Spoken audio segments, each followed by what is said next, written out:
Hola, hola, ¿cómo les va? Nosotros somos Fulanos de Nadie, yo soy Federico López, hace bastante que no grabamos, así que vamos a presentarnos de vuelta rápidamente. Yo soy licenciado en Ciencia Política por la UBA, estoy estudiando Derecho también. Me acompaña Florencia Lucione. Florencia es abogada, es especialista en temas como subrogación de vientres y trabaja, por supuesto, tanto en el sector público como de manera privada y particular. Este programa lo empezamos con Flor hace 6 meses, un poquito más, para hablar de cultura, para hablar de Argentina, para hablar de política. Lo que queremos es conversar sobre nuestra cultura. Ya tenemos 2 episodios grabados, el primero con Lore Álvarez y el segundo con Laura Legname. Son 2 episodios que son atemporales, si bien tocamos algunos temas coyunturales, también hablamos de cosas que no pasan de moda. Y bueno, si les interesa lo que van a escuchar ahora a continuación, les recomendamos que escuchen también los otros episodios, que los compartan y que si nos pueden seguir, dan un me gusta, poner 5 estrellas en Spotify, eso nos da una mano. Esto lo hacemos con Flor y con quienes nos acompañan en cada programa, como podemos, cuando nos lo permite nuestro trabajo, así que espero que lo disfruten. Hoy tenemos a Paula Puebla. Paula es escritora, es ensayista, participa y es una de las directoras de la revista Vallaina Mag. Es una revista digital que recomendamos que sigan, que compartan, que lean. Y además es autora de 3 libros. Una vida en presente, un libro de ensayos, Maldita tú eres, y el tercer libro, quizás el más conocido, El cuerpo es quien recuerda, del cual yo voy a leer 2 pequeños fragmentos para hacerle la primera pregunta y ya después empezamos con la conversación abierta. Mi mamá argentina se llama Victoria. Mi mamá ucraniana se llama Nadilla. En castellano, su nombre es Nadia, un lugar en el lenguaje demasiado cercano a nadie. El mismo rincón al que Victoria la había desplazado luego de mi nacimiento. La aparición de mis preguntas y los sentimientos de inferioridad perforantes que le habían propinado la anorexia, el divorcio de papá y el paso del tiempo. Un poco más adelante en el libro aparece el personaje de Nadilla hablando en primera persona y dice: has sido modelo cuando era joven, ¿verdad? Ya lo noté entonces. Y eso vi en Internet, la memoria global de nuestra época. Es algo triste que todo quede ahí librado a la voluntad de cualquier loco, ¿no cree? La tecnología también tiene su manto negro de riesgos. No hay derecho a olvidar. La información es peligrosa. Bueno, siempre lo ha sido, solo que hoy está disponible quizás demasiado. Ya no tenemos posibilidad de ser simplemente nadie. Pau, nosotros le pusimos a nuestro programa Fulanos de Nadie, un poco jugando con la frase tan conocida de los Caballeros de la Quema, pero también intentando decir algo con eso, de que todo el mundo quiere figurar, todo el mundo quiere ser alguien, nadie soporta ser nadie, incluso Nadia, la madre de la protagonista de nuestra historia. Encontramos en tus escritos, en tus ensayos, en tus libros, un enojo, una discusión, un poner en tela de juicio cuando la gente antepone ser el protagonista de la historia y no discutir a fondo los temas. Yo sé que abro una ventana muy amplia, pero bueno, es justamente para empezar la conversación. ¿Cómo están? Espero que bien, espero que se me escuche bien. Voy a tratar de no hablar para adentro. Eh, sí, es un tema que trato de tratar en diferentes dimensiones y cada vez que escribo, que no es muy frecuentemente. Eh, de hecho, la novela de donde salen esas frases es de 2022, parece una vida atrás, otra Argentina. Ah, y hay un cuarto libro que ahí quedó perdido, que es Diario de un tiempo mesiánico, que son unas Bien. crónicas medio experimentales que escribí con Julia Kornberg para el Mundial del cual salimos campeones. El último. Siempre trato de hablar de los narcisismos, de Internet, del lugar que ocupan las historias en primera persona y de cómo eso impide, digamos, una lectura o una aproximación crítica a diferentes temas, porque si yo leo una novela que está escrita en primera persona, que habla de la separación de la autora, si critico algo de ese libro, por ejemplo, del contenido de ese libro, un poco es como que estoy vulnerando a la persona que lo escribió. Entonces, ese yo en un punto se vuelve como extorsivo porque te tiene que gustar o no puedes encontrar nada malo ahí. Y al mismo tiempo una especie de barrera, como vos con esto no podés discutir. Y creo que pasa en la ficción, pero también pasa, bueno, en el periodismo más de crónica también. eh, y bueno, como que no hace falta para mí aclarar que el tiempo de las redes sociales y todo son este, una dimensión hiperbólica donde el yo está exacerbado, está masturbado, está hiperexpuesto, está hiper trabajado, explotado. eh, para una audiencia, porque ya esos, no sé, un seguidor de Twitter es como una especie de audiencia, ¿no? Es como hay gente que está muy dispuesta a trabajar por ese rating, por ese like, por ese corazoncito, porque eso le reditúa en diferentes ámbitos. Eh, las personas que estamos un poco más enojadas con eso, bueno, no. Algo que conversamos con Flor también es esto, el daño que le hace a la militancia política, si bien pega un salto, pero a veces son misterios o no los caminos del Señor. ¿Qué daño le hace a la militancia política que un dirigente, un militante, un referente, un vocero, un escritor, o escritora por supuesto, trabaje por su audiencia y no para discutir los problemas que tiene el país, ¿no? Porque no escribe en el vacío y si bien cada tanto uno lee, uno no es mundial, uno es argentino, uno Mm, es suizo, uno es inglés mm. y uno escribe desde donde está. Y yo creo que genera un daño tremendo. Ayer cenaba con unas amigas y le decía como en todo este panorama de interna interminable del peronismo y con la libertad avanza a prueba de balas, donde ya vimos que pueden hacer literalmente cualquier cosa, que eso no va a tener ningún tipo de consecuencia. Que el pueblo argentino termina funcionando como una especie de rehén electoral. Como, bueno, ese personalismo, ese de bánquenme a mí porque yo tal cosa, sin discutir los temas de fondo, genera que sí, que haya elecciones, que exista la democracia, porque existe todavía, por suerte, y vos un día vas y metes una boleta en un sobre.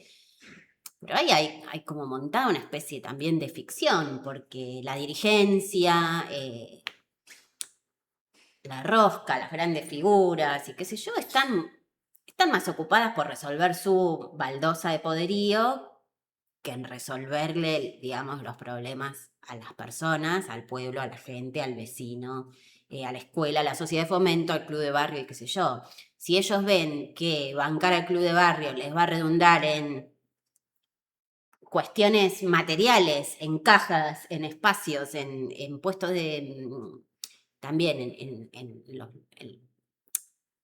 las cuestiones públicas, ahí sí te lo hacen, ¿viste? Ahí sí hay como una reacción. Pero bueno, es como que ellos también trabajan por una especie de like. eh, es muy polémico lo que estoy diciendo, pero creo que se entiende, ¿no? Como Ujú. me parece grave no poder discutir las cuestiones de fondo y me parece que es bastante sintomático de esta época, de esta sobre todo. Vos dijiste en una entrevista, ahora no recuerdo porque preparando esto uno escucha, lee y relee un montón de cosas que ya escuchó quizás en el momento.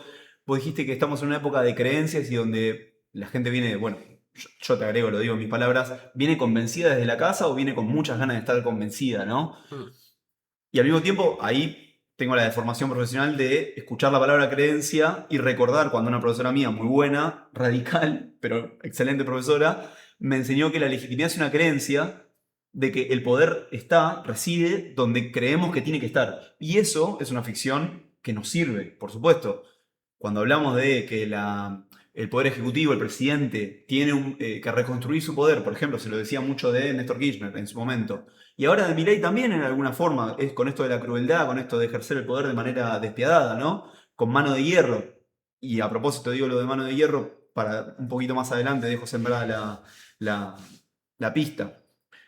¿Qué pasa cuando ese poder termina siendo, ¿cómo decirlo? No sé. No da frutos, no da réditos, no da más que esto, simbología, todo el tiempo lo simbólico, no lo material. Termina siendo no sé, lo digo medio rápido y mal, un 2001 en cuotas, privatizado, porque cada uno se queda en la casa, no es que está estallando el país, digo, es algo obvio eso, pero al mismo tiempo es muy antipolítico, muy antipolítico. Y algo que alguna vez dijo Diego Genud, es que, ¿qué le anteponemos a esa política del poder, de los poderosos, del capital y de no sé qué cosa, si no es el número, ¿no? Entonces, dejo un poco abierto quizás ahí para ver qué podemos pensar alrededor de la creencia, de la legitimidad, del poder. Sí, bueno, es muy amplio. De más está decir que los únicos perjudicados en esta lógica es el pueblo. El pueblo no puede discutir ideas de fondo porque cuando quiere discutir ideas de fondo eh, aparecen todas las humillaciones y los métodos de silenciamiento, de cancelación, de hostigamiento y qué sé yo. Entonces, bueno, eso ya te pone en un lugar difícil. Eh, y después, ¿qué le antepones a esta lógica? Yo no lo sé. No, no estoy segura de nada. No estoy segura de que las cosas sigan siendo iguales que hace 4 o 5 años. Como la velocidad en la que han cambiado las formas en que vivimos en comunidad, con los compañeros de trabajo si los tenemos, las cosas que hacemos a nivel cultural, el tiempo de ocio. Es tremendo. Yo creo que nada es como hasta hace muy poco y esa aceleración, esa sensación de vértigo, esa sensación de no tener de dónde agarrarte, esa sensación de que de vos todo depende. Si le compras zapatillas al pibe, si te compras un labial, si te subís a un avión, si llegas a pagar el alquiler, es una sensación de agobio. Y esa sensación de agobio es muy difícil tener margen para poder salir de ahí y pensar pensar un poquito más en grande. Y creo que la sensación de agobio está gestionada desde arriba. Si yo ahorco a toda esta gente, si yo ahorco a esta población, bueno, esta población no va a tener tiempo, energía ni aire para venirme a discutir nada. ¿Por qué la calle está desmovilizada? Porque todo el mundo está laburando. O sea, ¿con qué le vas a pedir a un pibe que trabaja en plataformas, a un tipo que maneja Uber y que además tiene dos conchavos más y qué sé yo, para llegar a fin de mes? Che, hoy no manejas Uber porque vamos a marchar por tal cosa. Y encima, si el tipo accede a no manejar el Uber y perder plata para ir a marchar, lo cagan a palos y de eso no resulta nada. O sea, me parece que está muy bien diseñado ese plan de ahorque al pueblo para que no pueda salir a la calle, para que no tenga tiempo, ni energía, ni fuelle para discutir. Es muy poca la cantidad de gente que tiene esa espalda, que puede hacerlo, y bueno, hay que ver cuánto de eso incide en la política real, entre comillas, ¿no? Eh, a mí me deprime bastante el panorama. Es bastante deprimente, sí. Yo quiero hablar un poco más en concreto sobre lo que vos escribís. Retomo algunas cosas que dijiste. Cómo en tan poco tiempo las cosas han cambiado un montón en este país, por lo menos. Vos sos una persona que hace muchos años escribe sobre cuestiones vinculadas a lo que conocemos como feminismos o feminismo, bueno, no sé cómo cada uno lo quiera nombrar. Eh, Hoy también bastante bastardeado eso por la coyuntura política, digo, también se hizo toda una operación, creo, en ese sentido, más allá, digamos, de lo que después la militancia o la no militancia, bueno, haya hecho con esto, pero yo que te he leído un montón y hace mucho tiempo, veo que siempre estás como tocando temas que en algún momento fueron incluso temas muy, muy tabú. Bueno, y los abordás, digo, permanentemente. En tus novelas, bueno, en los perfiles políticos que has escrito también, que son increíbles, la verdad, están muy bien armados, pero sobre todo en las novelas hay siempre mujeres, mi preferida es María Guevara de Una vida en presente, siempre mujeres que tienen un perfil que está muy alejado de ser la sumisa o la víctima, ¿no? son mujeres que están en tensión con cuestiones abordadas en el último periodo del feminismo, pero desde un lugar, en una contradicción permanente quizás con el relato, ¿no? Más masivo. Entonces, eso es una cosa que aparece siempre. Y la otra cosa que aparece siempre en lo que escribís es el poder, ¿no? Para mí siempre son esas como dos patas sobre las que te paras. ¿Qué cosas te atraen de esos dos mundos? ¿Crees que ahí hay algún hilo conductor, un hilo que une esas dos, una mujer en esas condiciones, quiero decir, y el poder? Es mi sueño más grande que exista ese hilo y que exista cada vez más. Sí, el poder es una dimensión que me interesa mucho. Los secretos de la política, los secretos de los empresarios, cómo viven, cómo hacen esto, cómo se van de vacaciones, cómo se vinculan con el poder periodístico, cómo tejen y van engordando su poder justamente. Y después, bueno, las mujeres, nunca me gustaron los personajes unidimensionales, más trabajados durante los últimos años en la literatura femenina. Entonces siempre elegí mujeres difíciles para retratar, mujeres complicadas, pero que de alguna forma ejercen el poder. Y acá me gusta hacer una salvedad siempre, como no el empoderamiento. El empoderamiento me parece la versión CIA del poder. Tomá, acá tenés un cartoncito y con esto te podés empoderar. Eso no es poder. Alguien te provee del poder, ¿no? Porque mujer el poder no se da, no te lo da nadie. Claro. Vos tenés que pelear por eso. Entonces ahí me parece que hay una diferencia de posiciones muy grande y que el relato feminista, si querés llamarle, o bueno, de la última ola, desparramen las comillas por donde ustedes quieran, hablaba mucho del empoderamiento. Compraste desodorante y empoderate. Esta toallita con fragancia de jazmines te va a empoderar. El yogur para hacer caca te empodera. Bueno, todo como una serie de productos, como el empoderamiento como una versión mercantilizada del poder. Y a mí no me interesa la versión mercantilizada del poder ni comprarme ese kit de sentido. Entonces, bueno, discutamos las mujeres y el poder. María Guevara era una mina que sabía utilizar perfectamente el poder, quizás hasta que irrumpe el amor en su vida. Tenía como muy aceitado su sistema de vida, su vida material, sus caprichos, su ropa y sus cosas. Y en El cuerpo es quien recuerda también aparece como una pelea de poder entre tres mujeres, entre dos mujeres adultas y una por ahí un poco más chica, pero están tirando de una soga que es real. Y hay guita, y hay poder, y hay posición social en juego.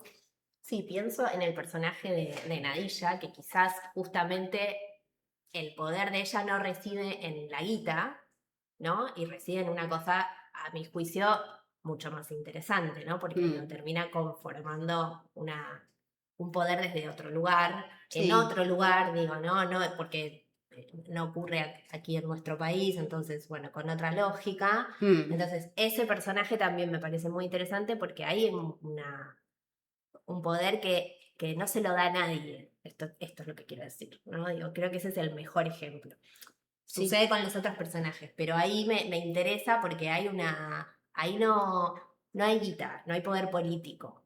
Se va construyendo poder político, Sí. pero... De hecho, Nadilla habla de las armas. Bueno, O sea, y nombra armas y probablemente en este libro muchas mujeres se hayan encontrado por primera vez, y estoy siendo, a propósito, no me importa si me cancelan, buena onda.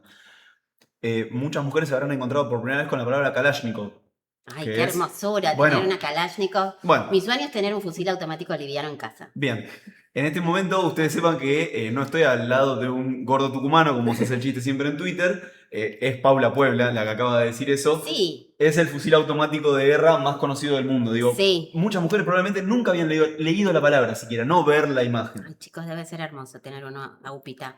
Bueno, en Nadilla lo que pasa es que ella no hay guita. La guita la consiguen a través de secuestrar empresarios y extorsionarlos y pedir plata. Y se juntan entre varias minas que están en la lona, que vivieron injusticias, y toman las armas. Entonces, es otra dimensión, ¿no? como Eso iba. En un país que está en guerra, además. en Ucrania, en un país que está en guerra, pero bueno, hoy hablar de, por ejemplo, la palabra mujer, la palabra guerrillera, es como, primero que hay palabras que no se pueden decir por las dudas, porque Sí, y hay una además especie de... tenemos una historia nacional construida, digamos, con un peso muy, muy importante, y la verdad es que es raro escuchar hablar de guerrilleras, o si se hizo de un tiempo para a esta parte, pero digo, siempre ese fue un lugar en nuestra historia, más bien, bueno, vinculado a los varones, ¿no? Sí, y vedado además por como cierta cultura de la victimización, donde, bueno, el relato de la mujer siempre está más vinculado a eso. Eh, y después, no sé, lo dicen los libros de la historia argentina. Hay minas que se la recontra, mega, hiper bancaron. Y cuando digo bancaron, es agarrar un fierro.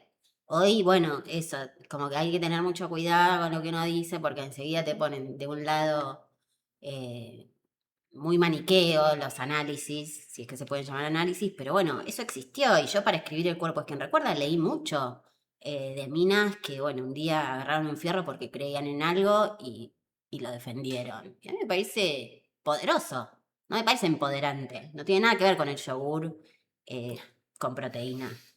A mí mientras conversaban me hiciste acordar a una cosa que te quería preguntar, la relación entre el poder, el amor, el sexo. Mm, En un momento, además de las palabras prohibidas, ¿no? Vos no, el personaje dice nunca más en el momento que se da cuenta que se desenamoró de Héctor, este militante de los derechos humanos, conchavado y un rockstar. Y me pareció muy interesante porque desde el principio del libro hay palabras que adrede Rita usa y dice que a él no le gustarían, y él obviamente ahí se convierte en este inconsciente colectivo, ¿no? Del bien pensar, de la mafia del bien, de la dictadura de lo políticamente correcto. Y me gustó mucho que quien ha atravesado un amor, un desamor, un desengaño amoroso, siente ese nunca más. Siente ese momento de nunca más, de esta va a ser la última vez que nos demos un beso, que estemos juntos, que salgamos a comer, que durmamos juntos o que nos peleemos a muerte. También hay una dimensión muy real de quien ha tenido la suerte o el suplicio de sentir un amor.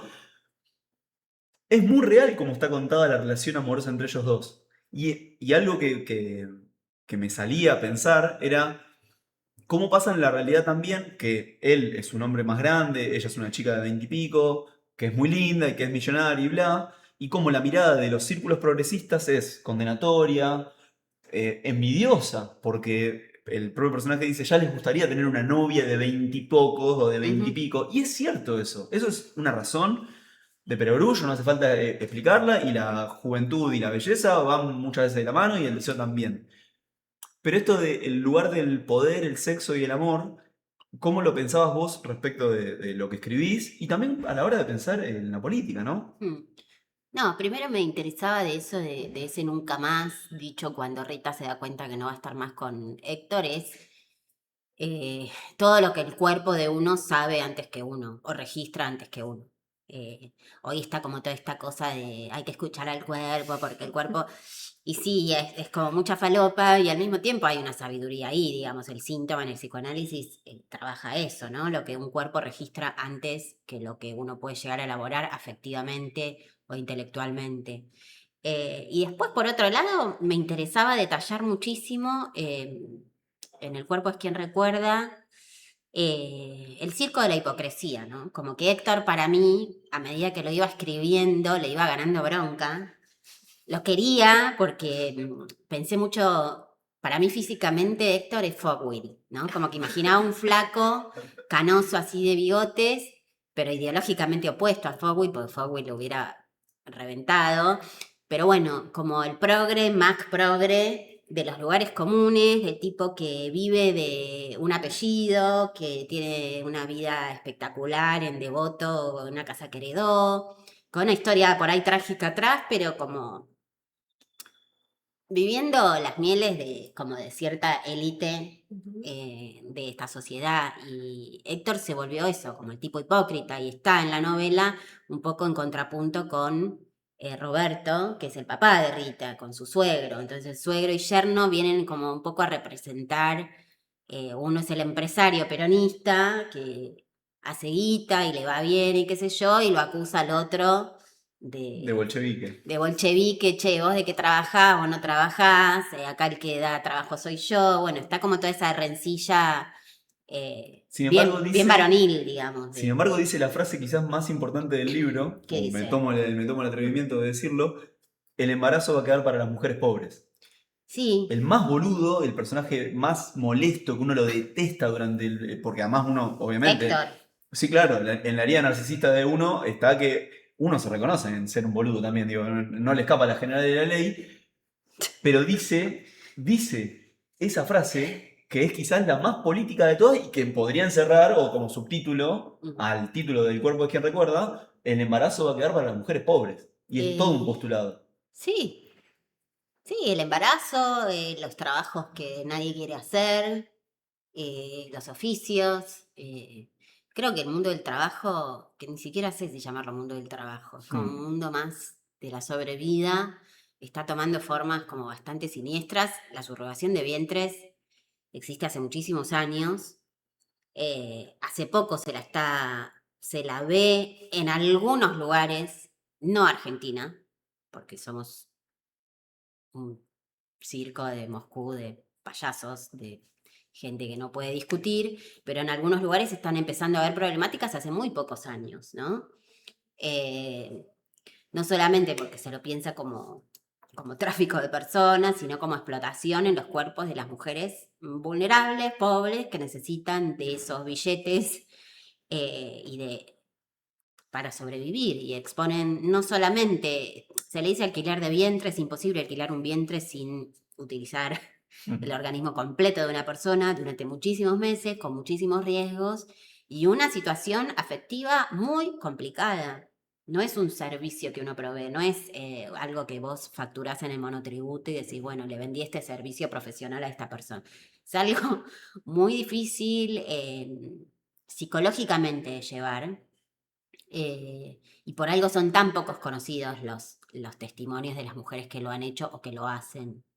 Eh, pero bueno, todo parte de este gran sistema de hipocresías encadenados, Y el ¿no? nivel de cinismo de decirle gestación solidaria muchas veces. Sí, sí. Bueno, sí, porque de alguna manera esto se vende como un altruismo, ¿no? Como un por amor al prójimo, entonces yo te doy mi vientre para que puedas tener ese hijo que por otra vía no podés tener.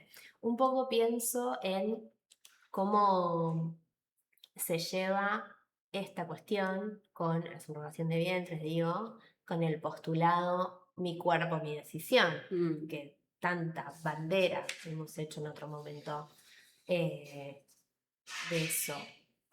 ¿Cómo se vinculan esas dos cuestiones hoy? Yo creo que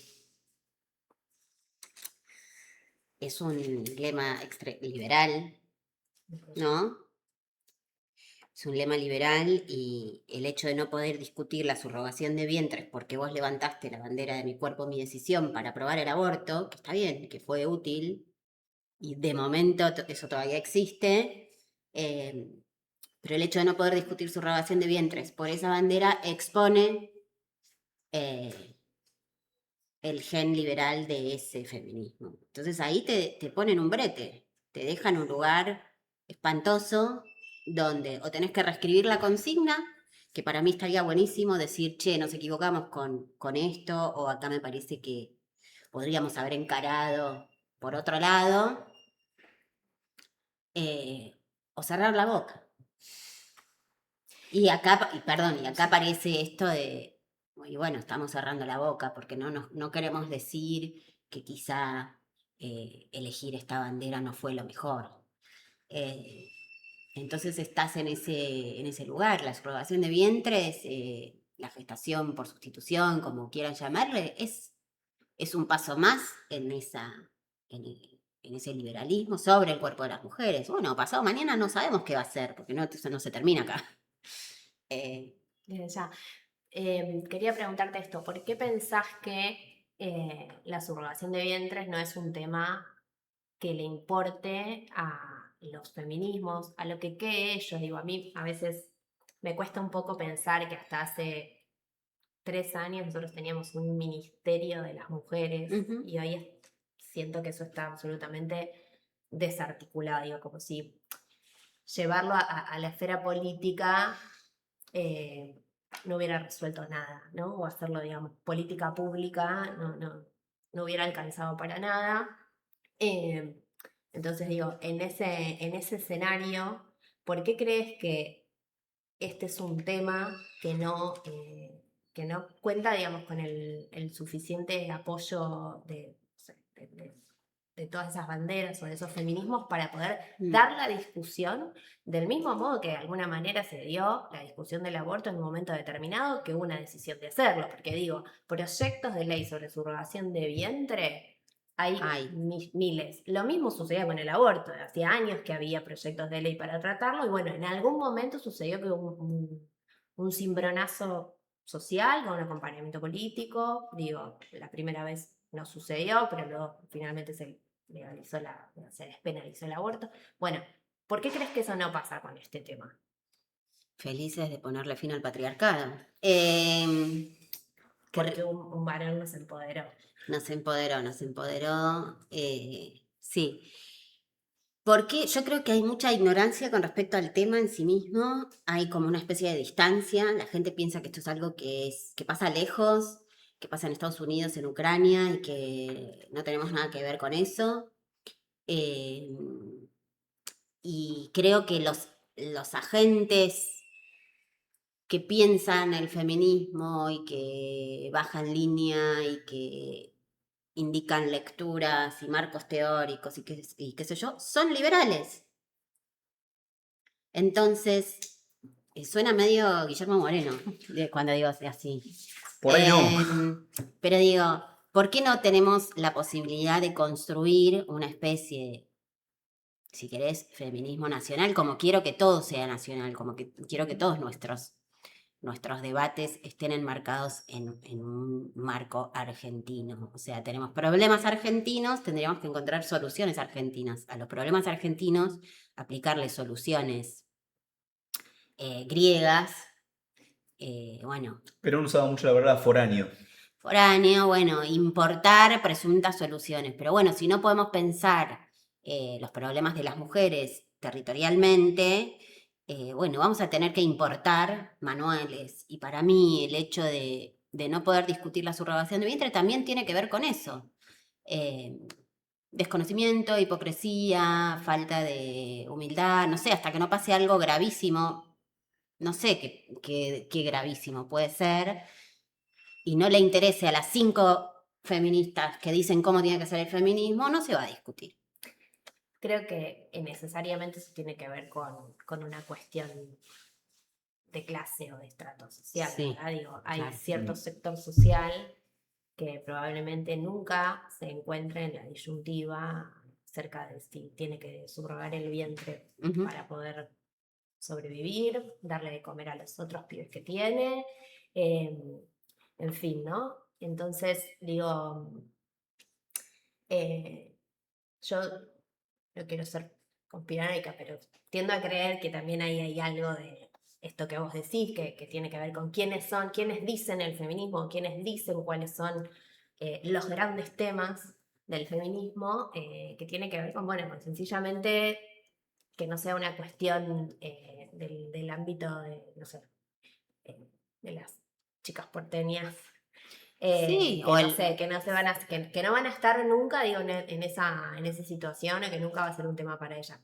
Por ahí algo que sí pasaba con el aborto, porque digo, el aborto no, digamos, cómo llegar a hacerlo, sí era por ahí una cuestión de la clase, pero que bueno, que probablemente le afectaba a distintas personas de distintos estratos sociales. sí. Y en ese sentido, perdón, Sí, hay un libro que es muy lindo, que el autor es Carlos Godoy, que es mi amigo. Jellyfish. Jellyfish. Jellyfish.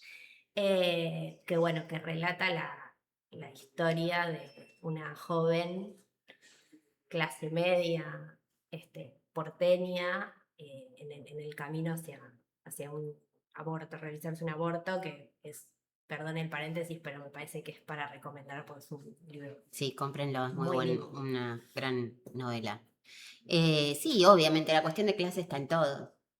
Y quienes enuncian y quienes hablan nuestros problemas, bueno, corresponden o quienes los enmarcan, corresponden a cierto ámbito. Si vos tenés como una línea feminista académica cuyas lecturas son estadounidenses y europeas, bueno, los marcos teóricos van a ser esos, no van a querer desdecir, eh, o hay que ser muy humilde y tener como una práctica, tener bastante trabajado el narcisismo como para decir, no, bueno, yo en vez de leer esto, quiero leer Alcira Argumedo, ¿entendés? O quiero leer, no sé, Juana Manso, o quiero leer otros textos. Bueno, la línea femenina del peronismo, de Eva Perón, había un pensamiento para las mujeres de corte nacional. Bueno, es como casi como si no existiera o existe en un ámbito muy pequeño. Y hoy vale más citar a Judith Butler o X. Sí, o Nancy Fraser, incluso, que es crítica como del mainstream. Nancy Fraser es muy buena, sí, es crítica del mainstream, pero bueno, Pero digo, no tenemos una Nancy Fraser, quizás sos vos, Pau. no, yo no quiero ser Nancy, yo no Bien, quiero ser nadie, yo quiero ser nadie, yo quiero bueno, ser bien, nadie. somos tres Cada ya. día más convencida. Ya sumamos, ya éramos dos, ahora somos tres. Sí, la verdad que No, pero digo, fuera del chiste. Esto es, para mí es súper interesante y yo también había anotado la misma pregunta que Flor. Muchas veces nos encontramos, no sé, nos pasábamos notas tuyas para decir, che, ¿viste esta o leíste tal otra? nos Y repetimos, nos repetimos. nos repetimos. Y los dos habíamos subrayado, cada uno en el momento que leyó la nota, lo mismo. Y sí, la pregunta por el género y la clase se presenta todo el tiempo y cuando lean o si releen o si han leído El cuerpo es quien recuerda, todo el tiempo está, incluso para un varón heterosexual con cis blanco de Buenos Aires, etcétera, etcétera, etcétera, todas las cosas malas que puedan decir, se nos aparece. Si uno tiene ganas de prestar atención, un poquito de abrir los ojos, aparecen esas miserias, aparecen esas contradicciones. Y creo, hay algo de lo nacional, ahora hoy más o menos estamos a fin de julio, no importa cuándo es exactamente hoy, pero más o menos es fin de julio del 2026, y hace unos pocos días fue el Día de la Cultura Nacional. Mm, Se conmemora o se celebra por el fallecimiento de Ricardo Rojas. Ricardo Rojas, digo, todos sabemos que tiene el centro de la UBA y demás, bla. Me puse a leer un poquito, porque digo, por ahí hay una pregunta acá, y me parece que sí. Él decía que había que hacer como una mixtura entre la cultura indígena propia, criolla de acá de Argentina, y lo europeo. Y hoy que estamos en una reacción también que para mí es grave y es complicada, esta reacción medio anti otros países, mm. que si bien uno tiene que defenderse, digo, somos argentinos, no es que vamos a diluir nuestra identidad y bla, por más que eso suene un poco natalista o originalista, yo lo que siento es que lo mejor que hemos hecho fue cuando lo argentino era la suma de cosas, la suma de diferencias, no una pretendida originalidad, porque justamente éramos mestizos criollos, digo. Que es nuestra virtud, me parece, lo que nos distingue de los países que nos critican. Eh, no sé, estuve como tratando de seguir un poco la discusión pública sobre la argentinidad después de la final del mundial, de este ataque contra Argentina en las redes y qué sé yo, y bueno, me parece que está bueno si es una discusión que se va a dar. Ahora, si es una cuestión, como todo lo demás, maniquea, o sos nacionalista y eso, empezás a expulsar migrantes o si sos un cipayo, me parece que bueno, hay que encontrarle la vuelta. Lo que pasa es que no sé si las sociedades de hoy, la nuestra, voy a hablar de la nuestra, no sé si la sociedad de hoy está preparada para matizar, para los grises, para decir, bueno, agarremos esto y hagamos algo mejor, ¿viste? Eh, sí entiendo que el mestizaje es nuestra virtud. el abrir fronteras, esto de que, bueno, el argentino nace de donde se le cantan las bolas, viene, le dan un DNI, está acá y monta su negocio y hace plata. A mí me parece fascinante eso. Y que eso no sea algo impuesto tipo película de Disney, como bueno, hay cupos para las personas, tiene que estar el negro, el amarillo, el no sé quién, o sea, como hacer una cosa para la foto. No, acá no, nunca fue para la foto. O sea, nos fundamos de esa forma. Somos un país que está en el orto del mundo, para el resto del mundo, con un territorio gigante. Bueno, se pobló este país y se pobló de determinada forma. Eh, pero bueno, nada, hay que ver cómo se desarrolla o cómo se despliega esta especie de nuevo debate y si es que puede salir algo copado. Yo permitíme dudar de un resultado copado, sobre todo, bueno, por el gobierno de Milei y las cosas que están autorizadas a que sucedan o están avaladas a que sucedan. En alguna entrevista dijiste que el problema del feminismo no era Milei. Dijiste esa frase, me acuerdo, obviamente no te estoy sacando de contexto, sino que estoy trayéndolo a esto que estamos hablando. Quizás el problema de la oposición tampoco sea Milei. O sea, de la oposición política en general estoy hablando de... Y retomo lo del libro. Hay un desencuentro. Hay un desencuentro entre las tres personajes. Y digo, hago la extrapolación sencilla, hay un desencuentro también entre quienes somos la base social y política de la oposición a Milei. Hay un desencuentro con el pueblo argentino, hay un Sí, está desencuentro todo con... desencajado, está todo desencajado. Para mí, Milei no es... ¿cómo es lo que dijiste? Que el problema del feminismo no Dijiste es que el problema Milei. del feminismo no era Milei. Obviamente la respuesta era Es más el larga. enemigo, es el Sí, sí, ni enemigo. hablar, ni Pero hablar. para mí, el problema del feminismo son otros, y son los problemas de las mujeres, que están irresueltos hoy, que estaban irresueltos cuando se terminó el patriarcado con el Frente de Todos, y antes hay problemas que no se solucionaron. Y como decía Flor, hubo un ministerio. Bueno, hay que ver si ese ministerio pudo ejecutar política pública, cuánto presupuesto tenía, cuánto se ejecutó, cuánto cambió la vida material de las mujeres que más lo necesitaron. Porque hoy esas mujeres están de vuelta parando una olla. Entonces, ¿qué pasó ahí? ¿Qué pasó? ¿Qué pasó que no? Bueno, fue poco tiempo, está bien, fue un periodo de 4 años. En 4 años es muy difícil hacer política pública que perdure y que... Pero bueno, ahora creo que estamos todos como fumando un pucho mientras está el auto volcado en la esquina, Así ¿viste? el Como meme bueno, ese. eh, un poco intentando que pase el derrumbe y ver qué podemos hacer después con los escombros. Si es que se puede hacer algo, yo siento que hay muchas cosas que para mí tienen como un tinte irreversible hoy por hoy.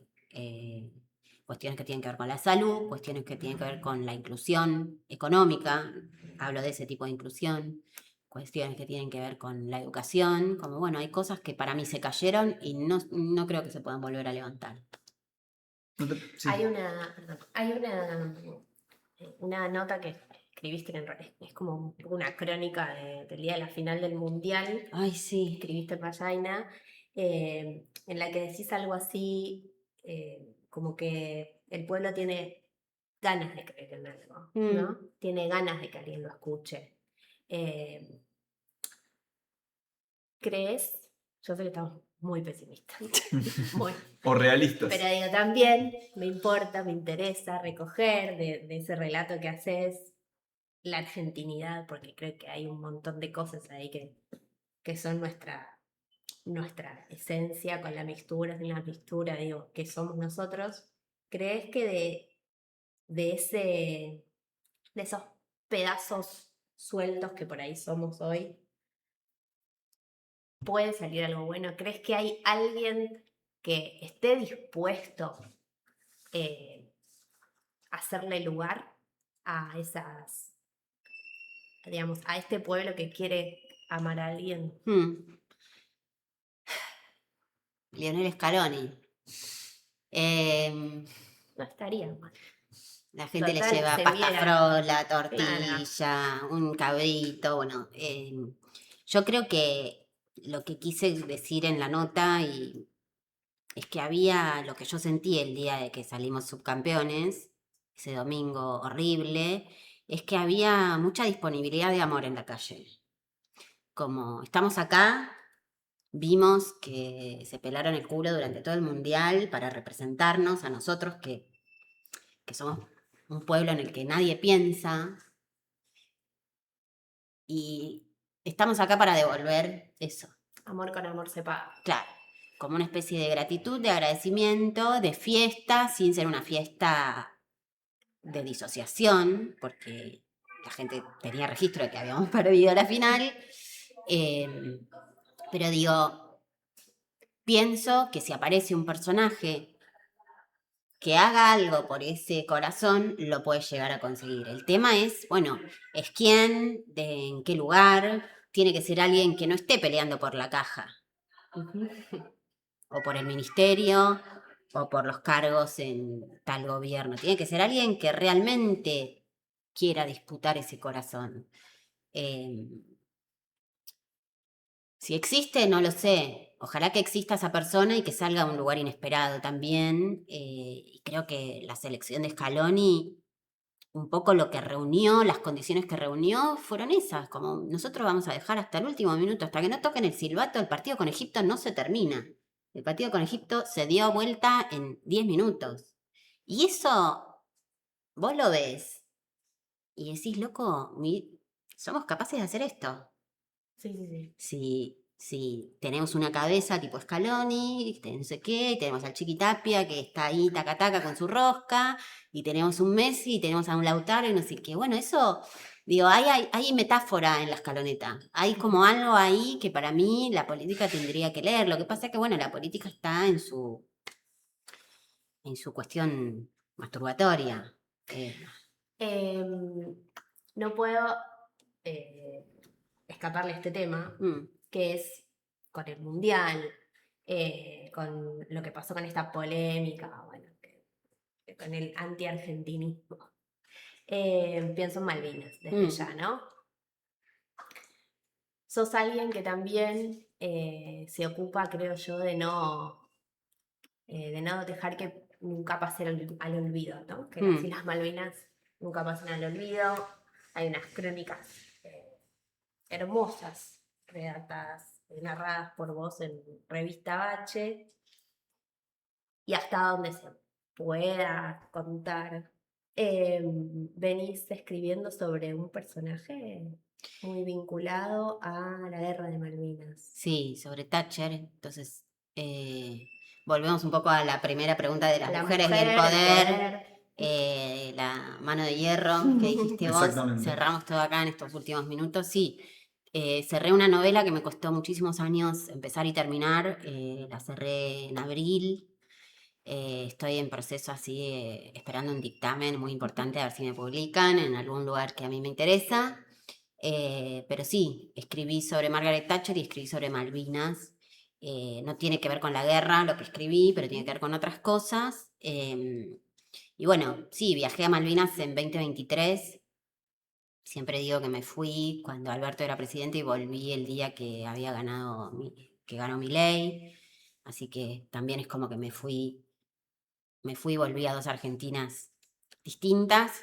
Y sí, me parece que para mí es un desafío tratar de que el tema Malvinas no sea una cuestión de efeméride.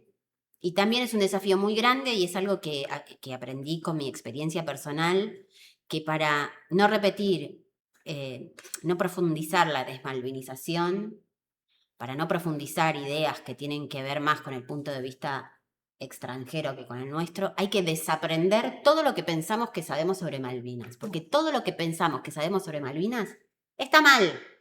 Es incorrecto, es cipayo, está inoculado por los poderes invisibles de los británicos y la OTAN. Entonces, una vez que uno dice, bueno, no sé nada, voy a aprender de vuelta, aprendes un montón, y es un vórtice por el que te metes y es muy difícil salir.